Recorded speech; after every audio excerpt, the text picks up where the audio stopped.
Boker Tov. Today's Daf Yomi is Bava Kamma Samach Gimel, Bava Kamma 63. But we are going to start on the bottom of Samach Beis, Amma Beis on the bottom of 62. B around 11 lines up from the bottom. So it says the Gemara. We had said that there's a law of kefil that if somebody steals something, you have to pay back twice the amount if they're caught. And this applies to all things that are alive or movable objects.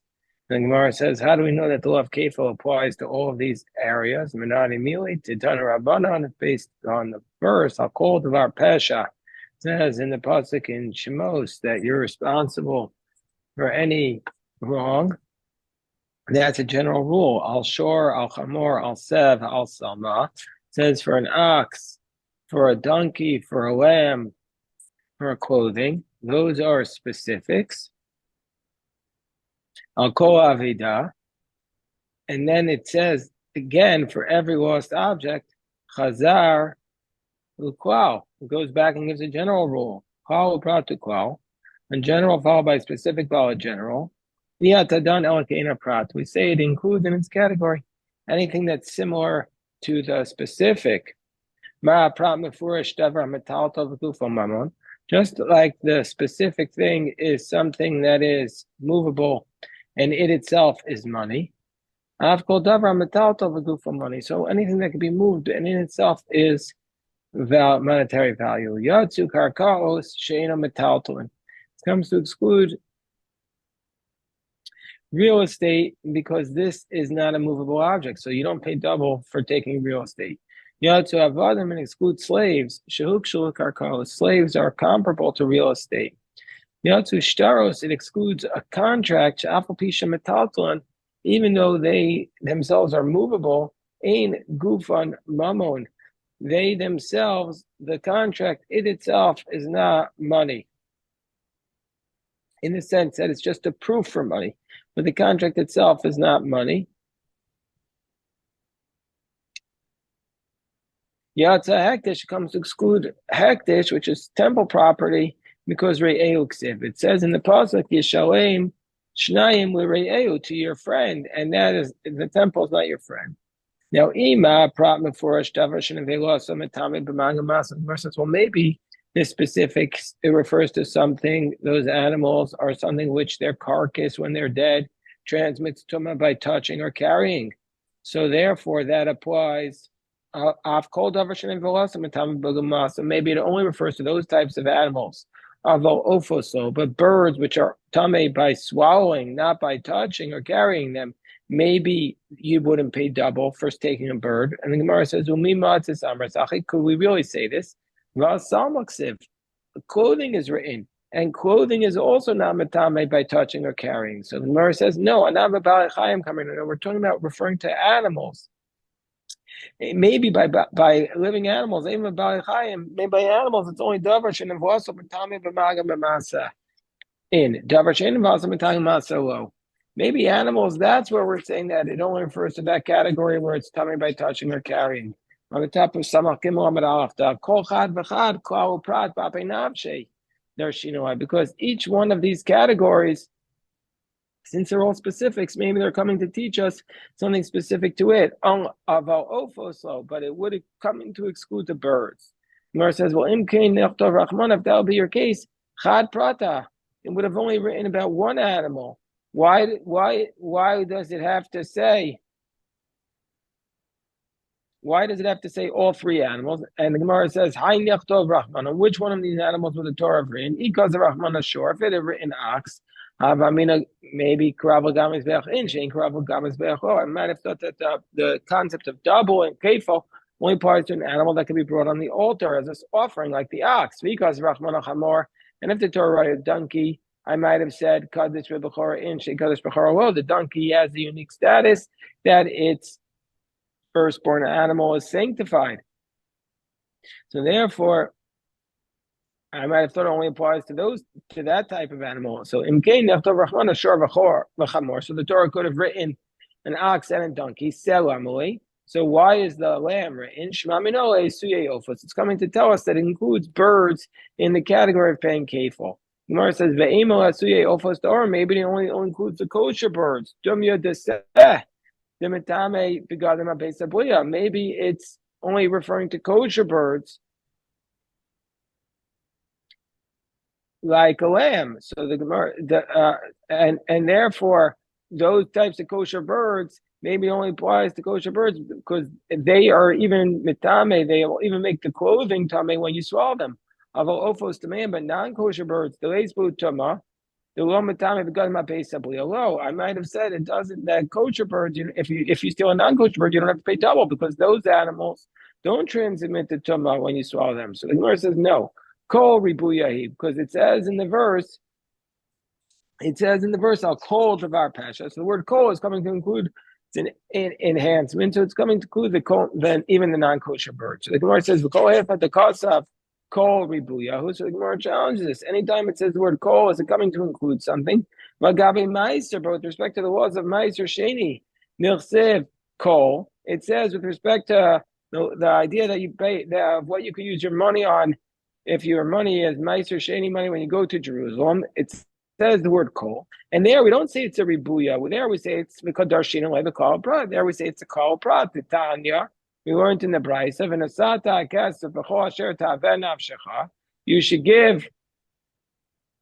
you can give your Meiser Sheni money on anything your heart desires. That's a klal. Babakar batzon b'yayim b'shechar. Your cattle, your sheep, your wine, your alcohol.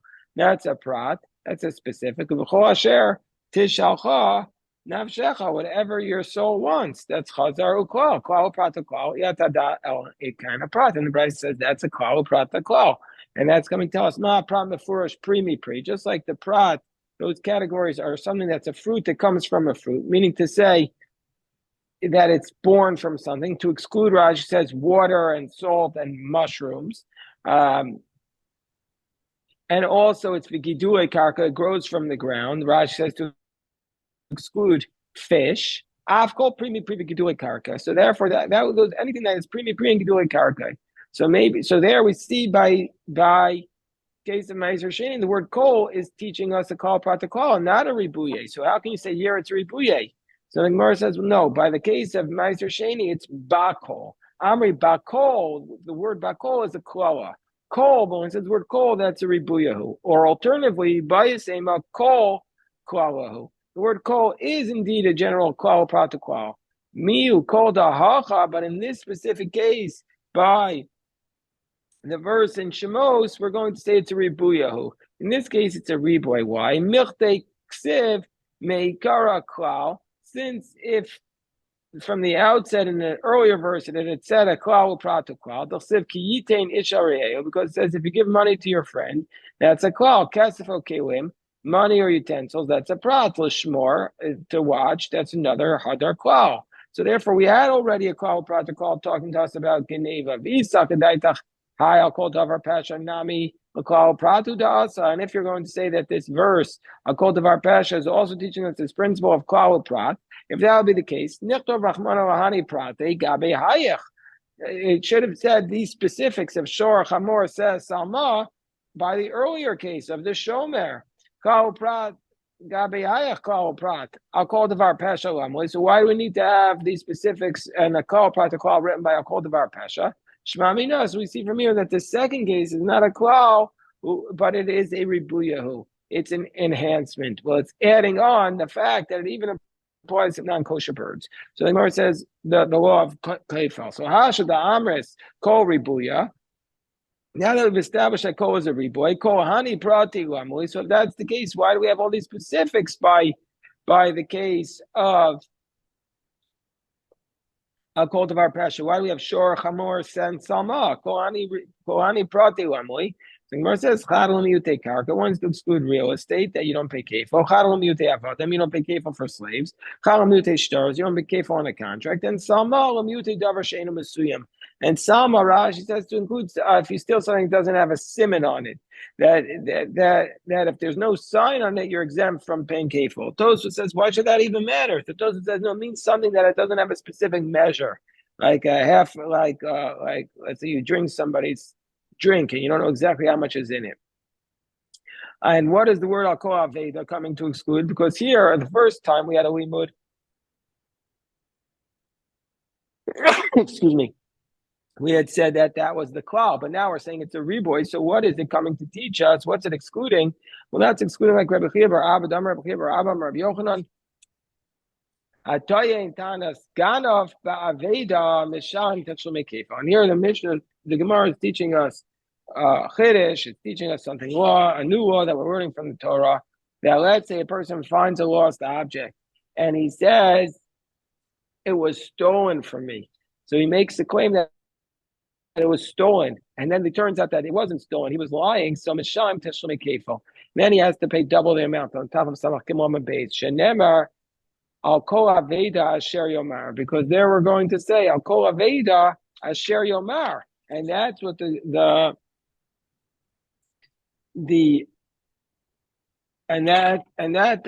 Gemara is saying, the Bryce is telling us now, that's teaching us that if you claim it was stolen when it was lost object, you pay double. And so now the Gemara cites the Mishnah from later on, Bava Kamma, and if a person says, Heicham Piktoni, if a person says, where is my deposit? And Amarle Avad, he says it was lost. Mashpiachani, I make you take an oath. But Amar Amen, he says, I take an oath. And then the witnesses come and say, it wasn't lost, you used it. Mishalim is a Karen. There he pays only the principal because he didn't claim it was stolen, he claimed it was lost. But Hodal Piasma, if he admits it on his own, Mishalim Karen, then he would have paid the principal. This is the law of the Karban Asham Gezela.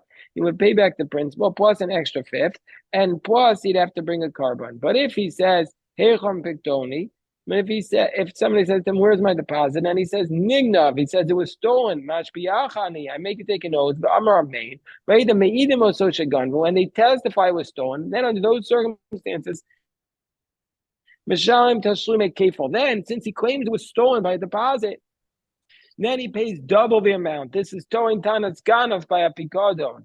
And Hode Me'atmo, if he admits it on his own, Mishalim Karen Vachomesh Va'asham. But anyway, we see from here, Katani Mia, but Toin Tanas Ganav to Mishalim Tashlume Kefal, that by a deposit, if he claims it was stolen, and then the witnesses come and say, you stole it, then he pays double. But if he claims it was just lost, then he doesn't pay double. And that's the chiddush of our Torah, that if he claims it was stolen and he was lying, he pays double. But if he claims it was lost and he's lying, he only pays the principal back. And this idea that the Torin Tanas Ganaf, he has to pay double. That's only by a shvua. That's only if he takes an oath. But if it's not with an oath, then he does not pay back double the amount. He only pays back double by an oath. Hold on one second.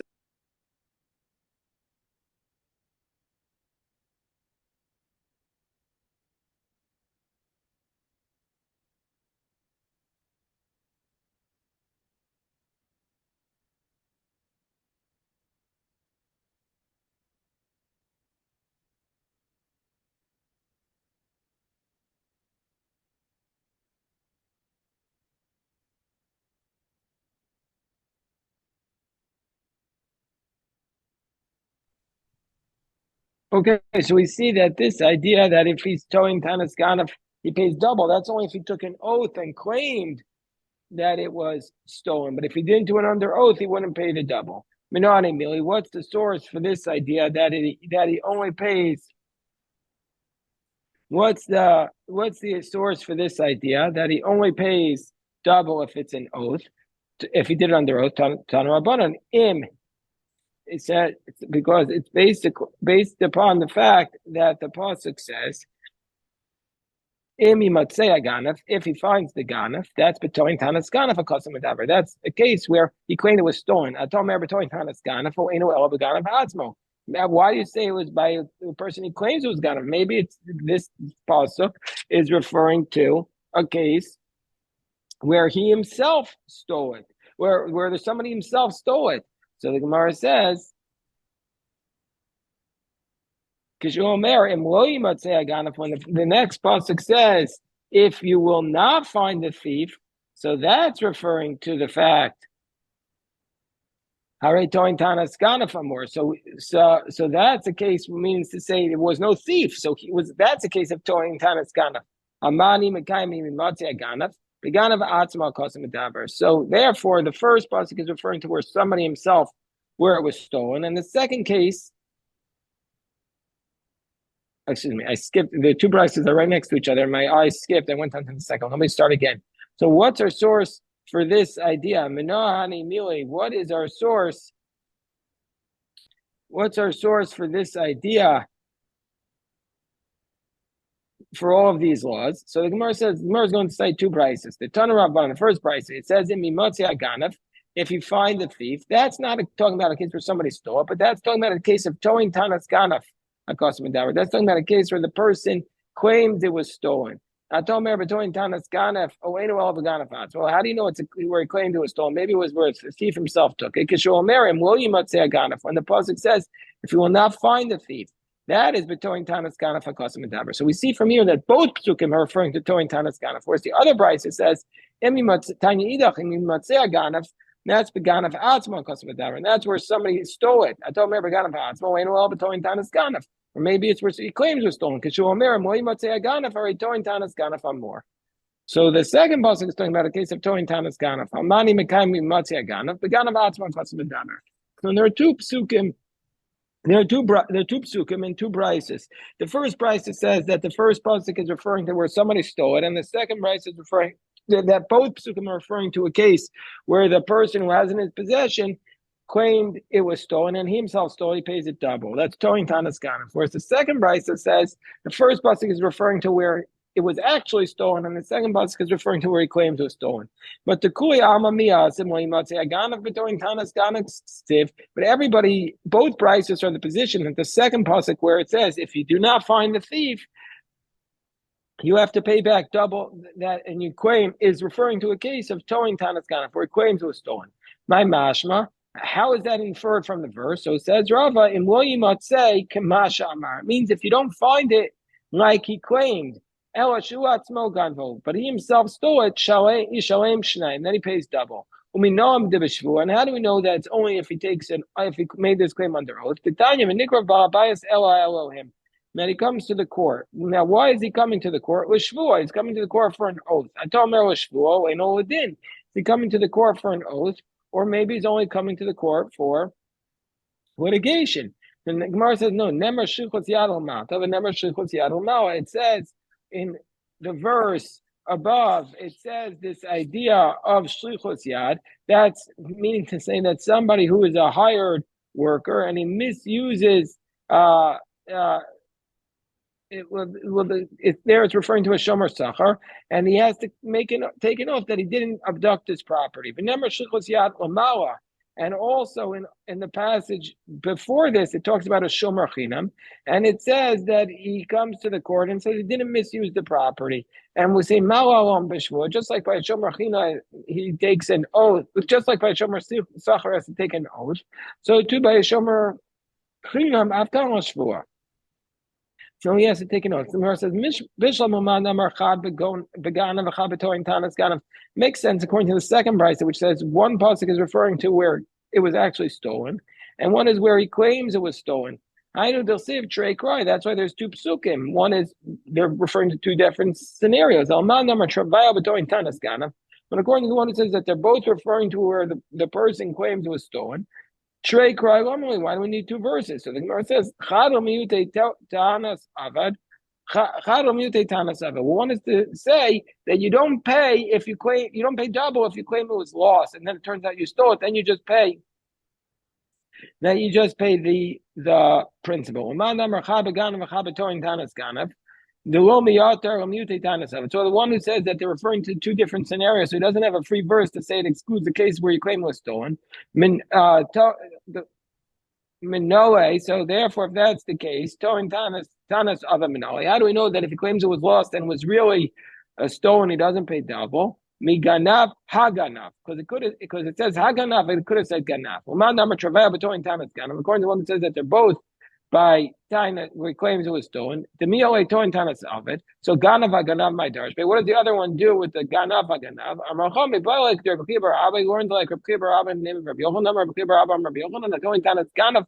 Bepikado Misham Tashlumi Kefel. Tabachu Machar Misham Tashlumi Arba Chamisha. So tell us that if you claim it was stolen and it was a sheep or a lamb, and you had actually not only stolen it, but you sold it and slaughtered it, you were paid 4 times the amount. And according to the other approach, so if that's the case, how does he know this case of Rabbi Abba? In the name of Rabbi Yochanan, he says we do just a comparison to between the case of stealing in general and stealing shorvus and arba. Just like if you claim it was stolen and you stole, you pay double. So too, if you claim it was stolen and you sold it and slaughtered it, you pay 4 or 5 times the amount.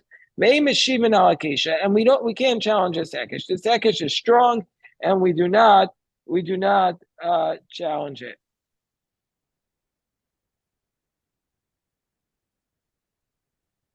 We don't challenge this sekish. We don't challenge this sekish. Hold on one second. Okay, so then the Gemara says, It makes sense going to one who says one is by a person who stole it and one is by a person who claims it was stolen. And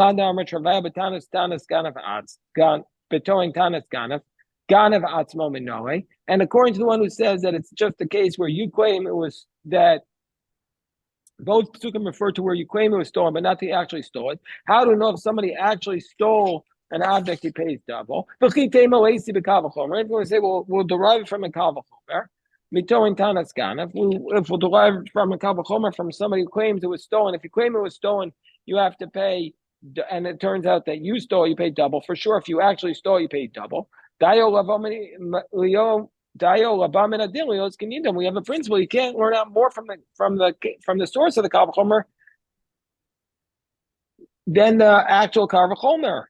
And if that's the case, so too, just like by the case of Torah and Tanas Ganaf, it's where you pay double only to take an oath. So too, in this case, also by a thief, we shouldn't say he's liable to pay double unless he swore falsely. So the Gemara says, "Naf claiming the Tanit v'Chizkiah." So he's going to learn out from the Tanit v'Chizkiah. But let me stop the recording here because we're starting on to the next daf. We'll keep going in person, but we'll keep going on the Zoom.